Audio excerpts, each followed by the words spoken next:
Explica las distintas funciones de los estribos en un pilar. Comenta cómo se suele disponer esta armadura en pilares convencionales.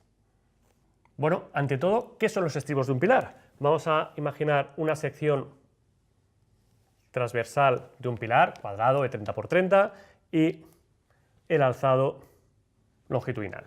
Vamos a suponer que tenemos unas armaduras de flexo-compresión, ¿de acuerdo? Que aquí irían de arriba abajo, de arriba abajo, y ahora, ¿cuál es la armadura cortante o la armadura, los cercos?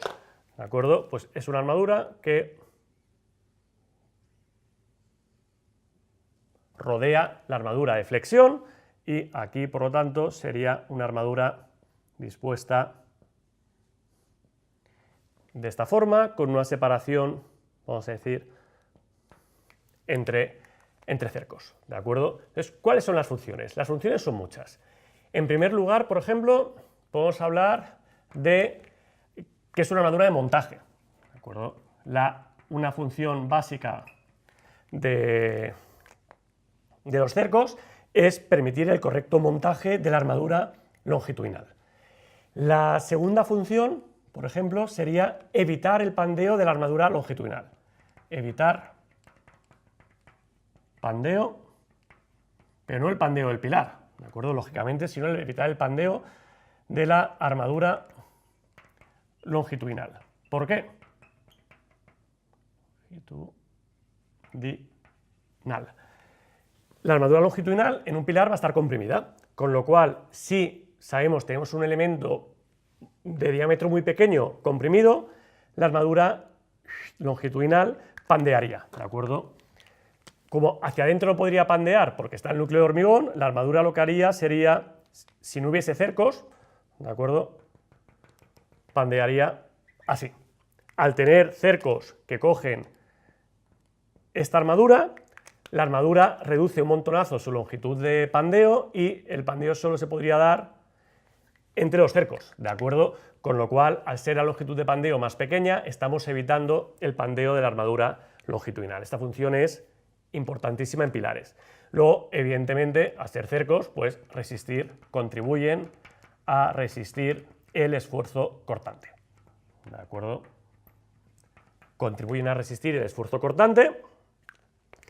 Y otra posible función, hay que decir respecto al esfuerzo cortante que en edificación, por ejemplo, los esfuerzos cortantes en pilares son pequeños y gracias a la axil de compresión que resiste el pilar, pues el hormigón contribuye en gran medida a la resistencia. Pero en casos de sismo, en otros casos especiales, sí que la función de los cercos es fundamental en este campo. El cuarto aspecto sería confinar el hormigón, ¿de acuerdo?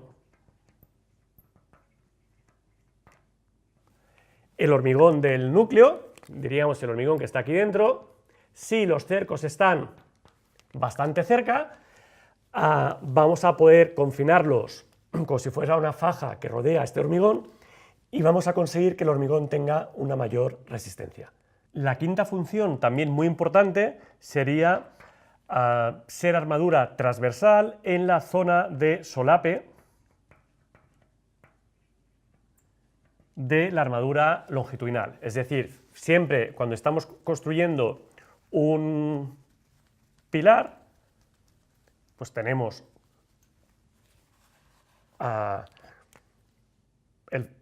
donde hemos hormigonado hasta el piso anterior, digamos, que del forjado anterior, en el que salían unas esperas, ¿de acuerdo? Y estas armaduras las vamos a solapar con las armaduras longitudinales del pilar y los cercos vendrán transversalmente. Entonces, en la zona de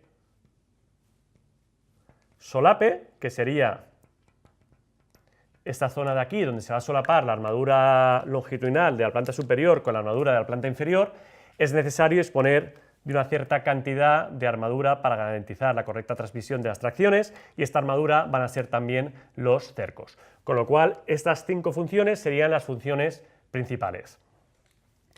La longitud máxima pues va a venir condicionada, la separación máxima entre cercos va a venir condicionada pues en la zona de solape por disponer el área de armadura transversal que sea igual al área que solapamos de armadura longitudinal.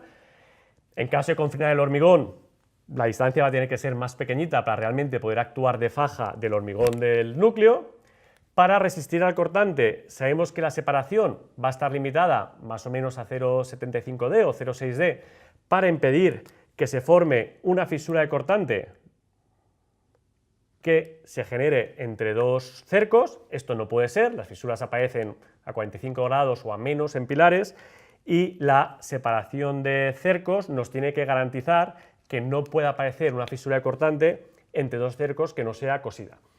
Y evidentemente, para evitar el pandeo de la armadura longitudinal, que es muy importante, esta separación pues más o menos tiene que ser menor que 15 veces el diámetro de la armadura longitudinal.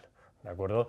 En clase hemos visto detalladamente todos los límites, pero a nivel conceptual así lo podemos recordar todo.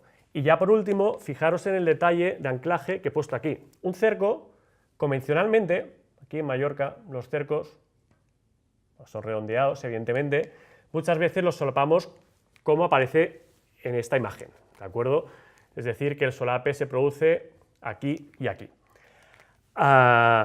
Sin embargo, es mucho mejor este detalle, es decir, que el solape se produzca hacia adentro, porque claro, si tenemos un pilar sometido a sismo y durante el sismo, que se van alternando compresiones, contracciones, perdemos el hormigón del recubrimiento, este hormigón se pierde, deja de haber solape entre las ramas del cerco, con lo cual el cerco deja de ser efectivo, y eso es uno de los casos más habituales que produce el colapso de los edificios durante el sismo.